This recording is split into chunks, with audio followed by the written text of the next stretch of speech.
Telangana CM Revanth Reddy ఢిల్లీకి బయలుదేరి వెళ్లనున్నారు. Congress working committee సమావేశంలో పాల్గొనేందుకు ఆయన ఢిల్లీ వెళ్లనున్నారు.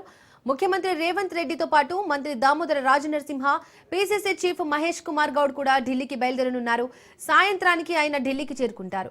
కాంగ్రెస్ పాలిత రాష్ట్రాల ముఖ్యమంత్రులతో పాటు పీసీసీ చీఫ్లు, ప్రత్యేక ఆహ్వానితులు కాంగ్రెస్ వర్కింగ్ కమిటీ సమావేశంలో పాల్గొనేందుకు వస్తున్నారు. రేపు ముఖ్యమంత్రి రేవంత్ రెడ్డి కాంగ్రెస్ పార్టీ పెద్దలతో సమావేశమయ్యే అవకాశం ఉంది. సిడబ్ల్యూసీ సమావేశం ముగిసిన తర్వాత మంత్రివర్గ విస్తరణపై రేవంత్ పార్టీ అగ్ర నాయకత్వంతో చర్చించే అవకాశాలున్నాయి.